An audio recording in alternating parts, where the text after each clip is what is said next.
Erdogan oo farin adag soo diray ciidanka haramcadna ku amray inaysan aadi karin furanta dagaalka shirqool dhammaantood lagu wada khaarijinayo oo kooxda dambiilayadeed ay bilaabeen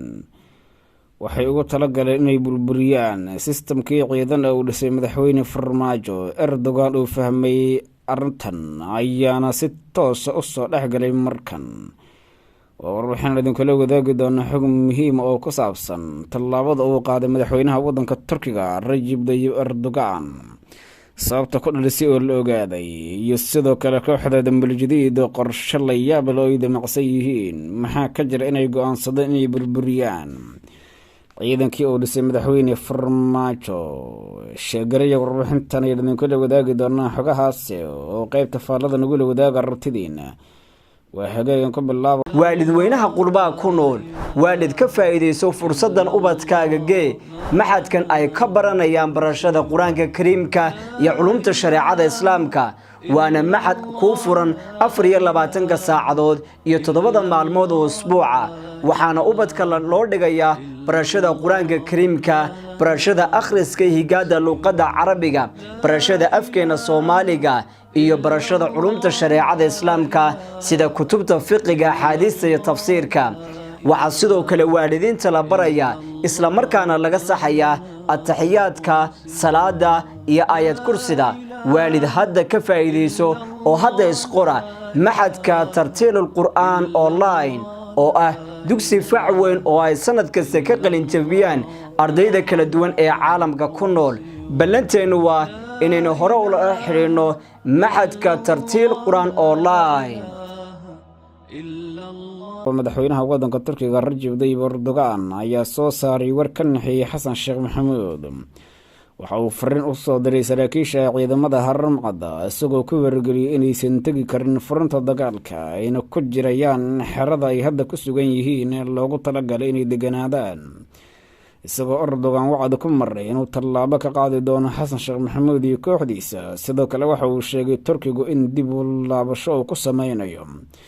la macaamilkii Soomaaliya iyo kooxda hadda talada dalka la wareegtay oo uu sheegay inay yihiin koox maafiya ah oo si toos ah shacabka Soomaaliyeed u go'aansaday inay dhiigooda qubaan. madaxweynaha waddanka Turkiga Recep Tayyip Erdogan oo fariin u soo diray Xasan Sheekh Maxamuud ayaa ku wargeliyay laba middood soo gal waa inaad xilli ka qaadaa Mahad Maxamed Salaad oo aad ka dhigtay taliyaha hay'adda nabad sugidda iyo ragga la midka ah ee dadka Soomaaliyeed ay tuhnada kala duwan ka qabaan, ama waa in aan xiriirka idin jarnaa oo aanan is sheegan dib dambana aan isla soo xiriirin iyadoo Xasan Sheekh Maxamuud uu ka bixi waayay calaacal. warwalaalow hanaga tegin Mahad Salaad ayaan xilli ka qaadaya waxaa rabtiin ayaan sameynaya. Erdogan ayaa u sheegay Xasan Sheekh inay dhowr jeer soo gaartay fariinta dadweynaha ee dhigaysa in kooxda dambiilayadeed ay kaliya ku howlan yihiin sida ay mujtamaca Soomaaliyeed noloshooda mugdi ugu ridi lahaayeen. arrintaasi uu sheegay inaanay marnaba qaadan doonin dadka Soomaaliyeed sidoo hadalka u dhigay madaxweynaha waddanka Turkiga Recep Tayyip Erdogan. sidoo kale Erdogan ayaa ku wargeliyay saraakiisha ciidamada gaar ahaan garamcada inaysan tagi karin furmaha dagaalku ka socdo isagoo ugu baaqay inay arrintaasi ka digtoonaadaan. waxa uu sheegay inay socdaan shirqoollo waaweyn oo la doonayo in lagu khaarijiyo isla markaana dhulka lala simo, iyadoo uu sheegay inuu fahamsan yahay qorshaha dambiilayadeed ee ah inay tirtiraan gebi ahaanba ciidankii madaxweyne Farmaajo ka tegay si aysan u sii jirin saameyntiisii dhismaha ciidan qaran. waxay rabaan inay ciidanka burburiyaan kadib ay magaca ka bedelaan si taariikhda madaxweyne Farmaajo ay meesha uga saaraan. arrintaas ayuu sheegay Mahad Salaad markaasi inuu ka dambeeyo wuxuuna Erdogan wacd ku maray inaysan taasi u suurtageli doonin ayna tahay waxa ay ku riyoodeen oo keliya. madaxweyne Erdogan ayaa sheegay in ciidankan uu yahay ciidan qaran oo shacabka Soomaaliyeed leeyihiin ayna u baahan tahay dowladda Soomaaliyeed inay wax ka qabato.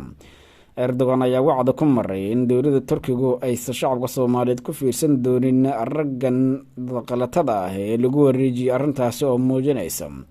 sida madaxweynaha Turkiga Recep Tayyip Erdogan ugu walaacsan yahay mustaqbalka Soomaaliya ee hadaanta ka sii doolaya iyo fashilka ku yimid kooxda dambiilayadeed qorshahoodii ahaa inay shacabka Soomaaliyeed haldoorkooda wada dilaan. sheegaray xogaha qaybta falan ugu wadaag aragtidiina tan iyo kulanti dumar nabadgelyo.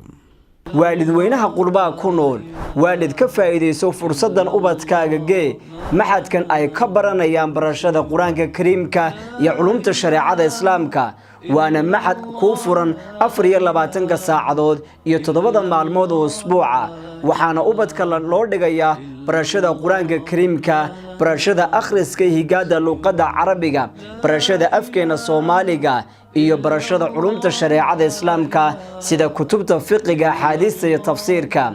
waxa sidoo kale waalidiinta la baraya isla markaana laga saxaya at-tahiyaadka salaada iyo aayad kursida waalid hadda ka faa'iideyso oo hadda isqora maxadka tartiilul qur'aan online oo ah dugsi fac weyn oo ay sanad kasta ka qalin jabiyaan ardayda kala duwan ee caalamka ku nool ballanteenu waa inaynu hore ula xiriirno maxadka tartiil qur'aan online